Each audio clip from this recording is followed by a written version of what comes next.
The Black Panther movie was amazing, and now that we've concluded volumes 1, 2, and 3 right here at Comicstorian, it's time for us to move on to the next storyline in the current Black Panther run, Volume 4.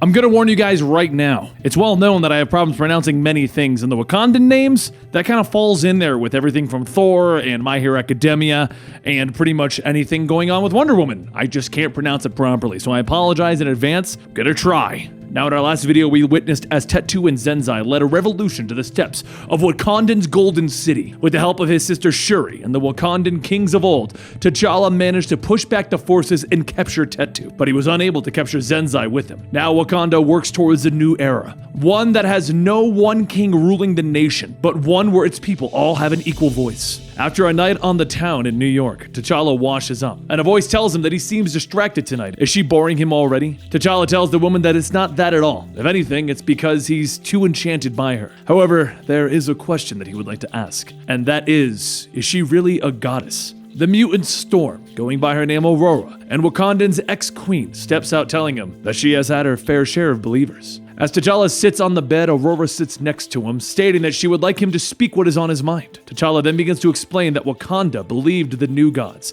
the Orisha, would watch over and safeguard them from any threats that may arise. There are a total of 5 gods that they have been praying to, and when Tetu led his assault, it was not the Orisha who protected them, it was their ancestors. Now questions of blasphemy have come, asking where are the Orisha, where are their gods? Over in the burning Cashen, it's been raining for 3 straight weeks, their crops are drowning, and the shamans have no answers as to why. What's more, there are also rumors of a door of light out in the forest, snake men coming from them and terrorizing the villages. At first, he thought that these were stories of men worried about their crops, wanting divine intervention, but then he saw the snake men himself. Though he had to fight them, he was unhappy. If he wasn't fighting his own, he would embrace his essence and let loose the Panther. And that's when he saw it, the door of light. One of the snake men said that there was no way they could be stopped. The Orisha are in flight, leaving the gate unmanned. The originators return. A short while later at the Wakandan Royal Library, Shuri and Manifold begin to look through the old books in search of some answers regarding the snake men and the opening of these doors. Manifold mentions that he may have something, and Shuri tells him that they are called Simba. The old stories have been quite the hobby of hers lately. There are stories of a land and its people long before they took the name of Wakanda, something referring to the deep past. Manifold asks if these Simbai are from that deep past, and Shuri tells him yes. It was said that they were a warrior race that once plagued their ancestors, and just then, T'Challa radios in telling the two of them that it's happening again. A second door is opening, and he needs them both there right now. Manifold opens up a portal to the burn-in Cashen, and he jumps right in the middle of T'Challa fighting off the Simbai with the help of the war dogs and the shamans. T'Challa and the others begin leading the fight away from the village, and once they get far enough, he tells Manifold to bring up the shamans to seal the doors. Manifold brings forth the shamans, and once they get into position, they all begin to channel their powers, calling out that they, the servants of the Orisha, say unto them, no more! Light begins to shine, stopping the Simbai, but it also takes the shamans. As it begins to fade, Manifold asks, were the shamans supposed to be on a suicide mission? And T'Challa tells him no, they were not. They called in the gods, but the gods of Wakanda seem to have other plans. Later, in the city of the dead, T'Challa speaks with Asira, trying to convince her to come back to Wakanda from America. She says that she really hopes that this isn't some scheme to get her to come back as the queen of the Jabari, or to put her in that little bikini brigade. T'Challa tells her that there is no scheme, and as for those two things, there have been some changes. Asira laughs, telling him that she can't hate him, but small steps are still good steps. Normal people talk, right? So how about they start there? They can pick it up again next week. The hollow call ends, and T'Challa gets up and walks past an old picture of Asira and himself. He leaves, and he sends a message to Hadari to inform the Constitution Council that he will not be making today's meeting. Hadari asks, should he give them a reason, and T'Challa says yes, the king's prerogative. As the screen fades, T'Challa steps into the room with the kings of the old, and he says, honored fathers, mighty warriors, fearsome priests, Black Panthers all. In the name of Bast, I call upon you to counsel. After the meeting of the kings of the old, he finds himself on the shore of a lake. There is a sorcerer located here, one that may be able to help him. The way will be guarded, but he must overwhelm these so-called guards. An introduction shall be made, though perhaps one shall be needed. And as T'Challa makes into the inner ruins, he sees Zoavari, and he says that he would like to say that it's good to see him, but he was never much of a liar. Zoavari tells him, nor much of a guest. Invading a man's home, unseat the children, and insult the lord of the manor manner. So much for regal breedings. As Vari leads T'Challa inside, T'Challa says that he knows why he is here, and Vari tells him yes, his gods have taken flight. He creates an image of creatures attacking, and he says that something ancient and evil now stalks the land. He closes his hand, causing the image to fade, and he tells T'Challa that he allowed him here to inform him that he will be coming. So where does his grand adventure begin? T'Challa's communicator beeps and he says where all of the troubles begin these days. The Jabari lands. Meanwhile, over in New York, Asira goes out for her morning run, and as she stops to take a break, several men fly down and immediately attack her. She tries to fight them, but with the numbers of them, she is quickly overwhelmed. As she gets up, she notices the Fenris twins and Ezekiel Stain, and before she can react, the twins hit her in the back, and Andreas grabs her and takes her back to their ship. Inside, a doctor, along with Zenzai, begins to fill a syringe with green liquid. Meanwhile, over in the Jabari lands, another door of light opens up, and Vanyan begin to attack Ao and Aneka and their sisters. As the Yeti Vanyan begin to surround the groups, there's a flash of green light, and T'Challa, Shuri, and Vari begin to appear. As T'Challa jumps straight into the fight, Shuri scans the area for the source of the beast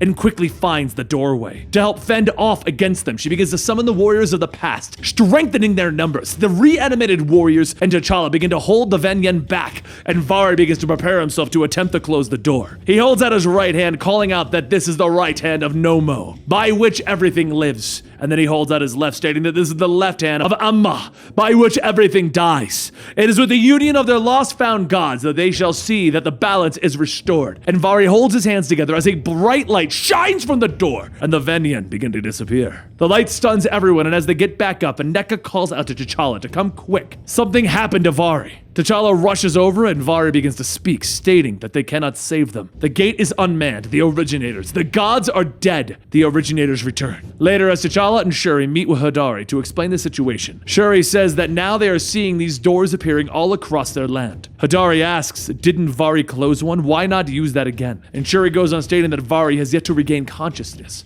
The medics think that he may have suffered a stroke. Hadari then says that there is good news, that they can close the gates, and T'Challa adds, and the bad news is, in doing so, we risk death. T'Challa turns to Shuri, asking, what did Vari mean by the gods are dead? And Shuri tells him that she suspects that he meant exactly that, but it seems that his gods are not a part of that declaration. Long ago, there were certain heretical sects that rejected the Orisha, and it is said that the Orisha were actually the children of those elder gods, not the gods themselves. A war has fought amongst the followers, and the young gods prevailed. Their elders were banished. However, there were those who would not accept this and believed that the elder gods were of such a power that even their echo could be invoked. T'Challa then asks, so that echo is what Vari brought forth to close the gate, and Shuri says that she believes so, yet she cannot be sure. However, one thing that she has noticed is that there is a sigil that appears at every sighting of the invaders. The clouds hanging over the country circle each other. There is one that he could ask, who has expertise in both the gods and the elements, right? And later in the field, overlooking everything, Aurora looks out, stating that this is supposed to be fun. No royal duties, no affairs of the state, no Wakanda. And T'Challa tells her that he's sorry to pull her into this, but she must see that her power here is unique. Aurora holds T'Challa's hand, stating that people are suffering. He knows that she would not forsake them, and she will never forsake him. But if this is going to work, he must understand one thing. She is no queen. She begins to float into the sky, and T'Challa tells her that he knew that then, but she must know that she was always something more than a queen to him. As Aurora begins to float into the clouds, she thinks that the people often thought the storm was her slave, but in fact, the storm is her champion. Even here in Wakanda, the storm is alive, and like all living things, she can be sickened, corrupted, violated. Later, over in New York, T'Challa begins to examine the site of Asira's abduction, and Akaino says, as the eldest, this is his fault, not Asha's. Asha says don't do that. Even if he was there, he might be with Asira or even worse. As the two begin to bicker, T'Challa tells them to stop. He can understand Akaino's regard, but Asha is correct. He would not have prevailed against this. Akaino says that he speaks as if he knows what happened, and T'Challa scans the area seeing what happened. And he tells him it is because he does know what happened. Now come, we have work to do. A short while later, over at Club Fenris, the Thunderball, Elliot Franklin, and pile driver Brian Kulisky sit, drinking, talking about how things used to be. There's a knock at the door, and Brian looks through the peephole and says that he doesn't see anything,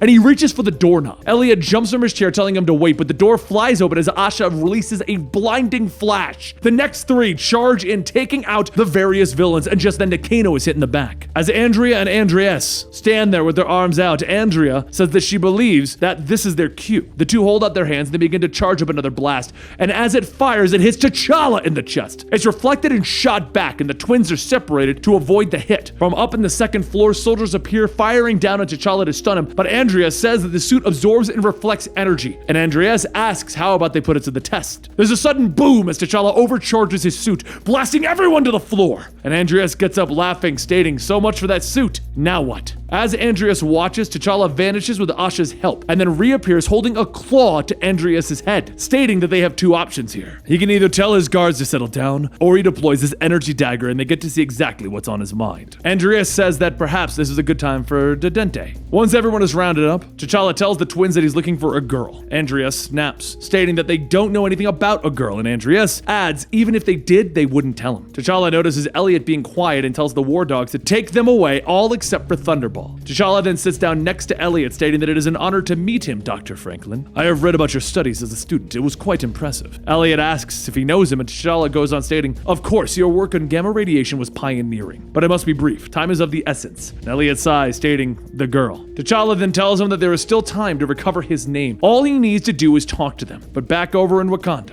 Aurora continues to try and calm the storms, and as she looks closer at the center of it all, she sees the signal that's been at the other locations, and what's more, she can hear the wind calling out the names, Cefco, Alkama, and Tetu. Over near the border, a man calls out to a group of Wakandans, telling them that he is the humble servant of the twice-risen god. This wretched one is but a vessel, a servant of Cefco, the twice-risen god. Woe, he says to the followers of the dead Orisha, and blessings to those who fear not the rain, nor the door of light in the wood. For those are but the harbingers of Cefco, who has not abandoned them in these times. They may refer to him as Raz the Extorter. If they all swear themselves to the Miracle Maker, all of their lovely souls will be saved. And everyone begins to chant for Cefco, for Raz! Later that night, back in the village, T'Challa and Aurora meet with the village leader, and T'Challa asks how long has the door been open. The leader says 2 weeks. Creatures of myth and legend have come through. The Anasi, part man, part spider. They took his daughter. They tried to fight them, but they're orphans before their gods. As T'Challa and Aurora lead a team to the door's location, they find a group of villagers, and T'Challa asks Achille why they are here. He tells him that they heard that the queen, rather heard that Lady Aurora was coming to their aid, and they demanded a fight by her side. The villagers all look at Aurora, and all at once they begin to chant. While everyone gets into positions, Aurora flies overhead and spots the Anasi approaching close to their location. But while waiting to ambush the Anasi, a voice rings out in everyone's head,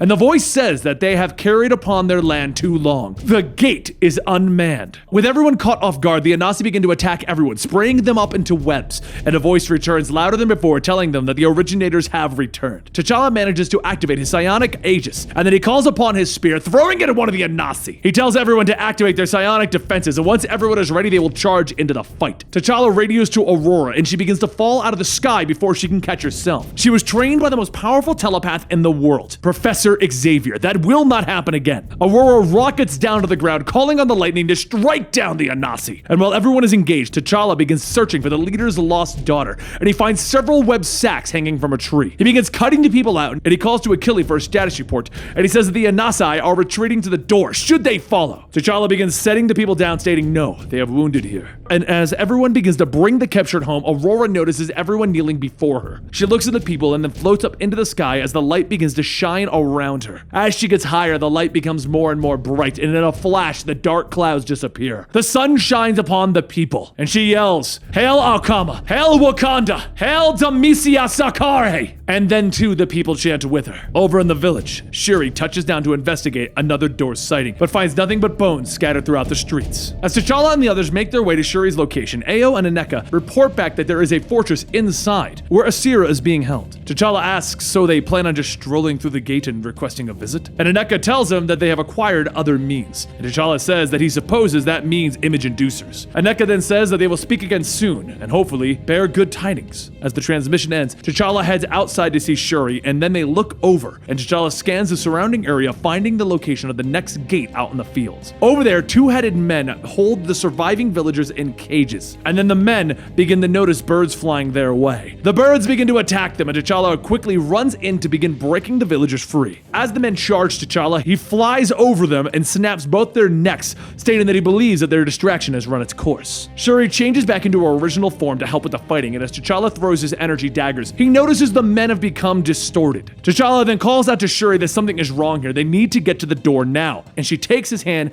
and they begin to change into birds, and she says certainly they have no means of closing that door. After a short flight, she lands the two of them down where the gate is, and then they look at the machine, and she says that this is not a door. T'Challa slashes at the machine, breaking it, and soon the men that they were fighting begin to fade away, and she asks if they were holograms. T'Challa tells her that holograms are tricks of light. This device's medium is not light but sound. As they realize what that means, T'Challa opens communication to Aneka, telling her to respond. If they can hear him, they need to abort. They are in grave danger. And over in the fortress, Aneka and Ao fight their way through a group of soldiers, and Ao says, so much for those image inducers. Aneka tells her it matters not. Asira is just beyond those doors, and as Ao charges her scepter, she says not for long. She throws the scepter and the door explodes, and Aneka calls out. But just then, the two of them are hit with sound waves and knocked to the ground. As Ezekiel, Claw, Zenzai, and Roz step out with the doctor from before, and he picks up Aneka, stating that this one is for Atlas.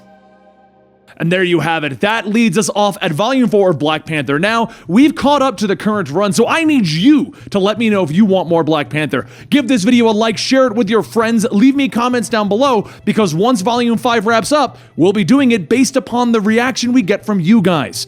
Let me know also, did you like the movie? What did you think about it? Don't forget to check out all the people on the screen right now. They are our patrons who are helping us feel more stable while going through this entire issue here at YouTube. And don't forget, we have a Discord where the community debates just about everything in a fun and friendly manner.